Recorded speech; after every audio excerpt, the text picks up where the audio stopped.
मेरी चाची रोज़ाना पता नहीं कहाँ जाती है और जब लौट कर आती है तो बहुत थकी हुई और पसीने में भीगी हुई रहती है।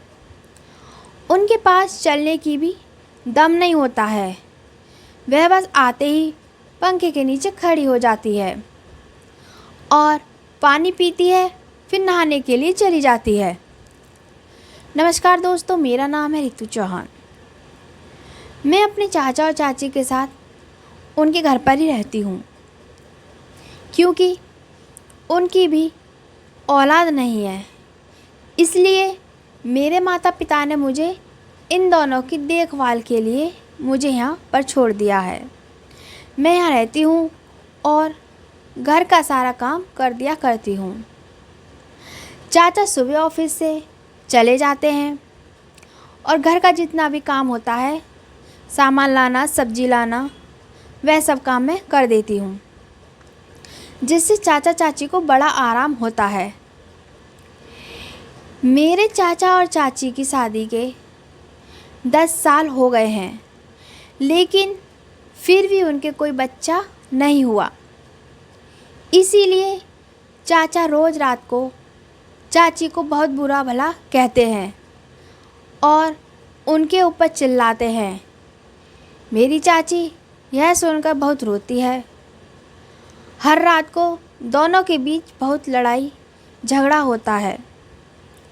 मुझे अपनी चाची के ऊपर बहुत तरस आता है। मैं उनके लिए कुछ भी नहीं कर पाती हूँ।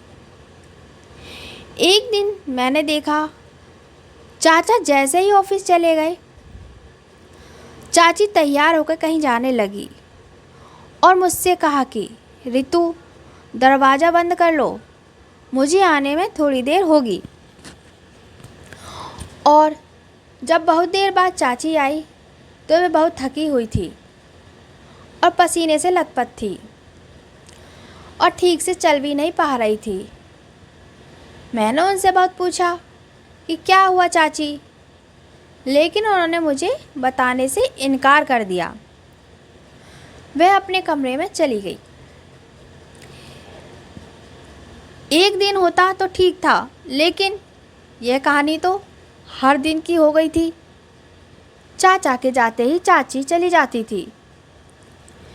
मैंने उनका पीछा करने की कोशिश की तो मैंने देखा कि वह एक बड़ी सी हवेली में जाती थी। फिर मेरी हिम्मत नहीं हुई अंदर जाने की। मैं बाहर से ही देखकर वापस घर की तरफ भाग गई। ऐसा कई दिनों तक चलता रहा। मुझे बहुत गुस्सा आ रहा था और दिल में एक वो भी था कि आखिर वह उस बंगले में जाकर क्या करती हैं जो इतना थक जाती है। मैंने एक दिन सोचा क्यों ना यह बात चाचा को बता दी जाए, लेकिन मैंने सोचा चाचा बहुत गुस्सा करेंगे और चाची को घर से भगा देंगे। इसीलिए मैंने चाची से यह बात नहीं बताई।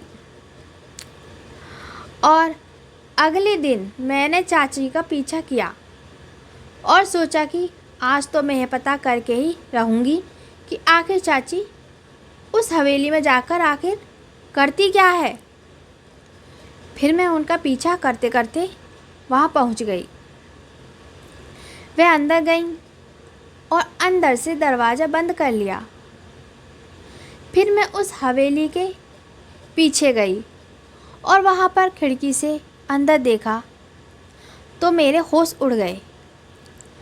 अंदर तो एक तांत्रिक बैठा था, उसके सामने चाची बैठी थी और वह चाची को कोड़ों से मार रहा था और कह रहा था कि इससे मार खाने से ही तुम जल्दी से माँ बन जाओगी और जितने भी पैसे लाई हो सब मुझे दान कर दो।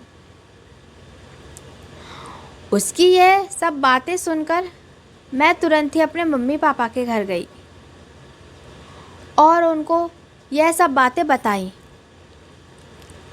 मेरी मम्मी ने चाची को समझाया, ये सब ढोंग मत करो,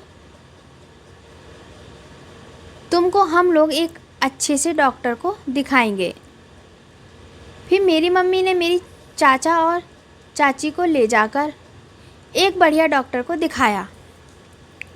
डॉक्टर ने कहा, ज़्यादा घबराने की ज़रूरत नहीं है, ये छोटी सी दिक्कत है। आप 1 महीने तक मेडिसिन खाएंगे, देख लेना आपको बहुत जल्दी फ़ायदा हो जाएगा। और जो डॉक्टर ने कहा था वही हुआ। उनको जल्दी एक बच्चा हो गया। चाचा और चाची बहुत खुश थे। उनको देखकर आज मैं भी बहुत खुश थी। आज हमारी सूझबूझ के कारण ही उन दोनों को एक नई ज़िंदगी मिल गई थी। तो दोस्तों, और भी ऐसी कहानियों को सुनने के लिए हमारे साथ जुड़े, हमारे चैनल को सब्सक्राइब करें। Thank you so much for watching this video. जय श्री राम।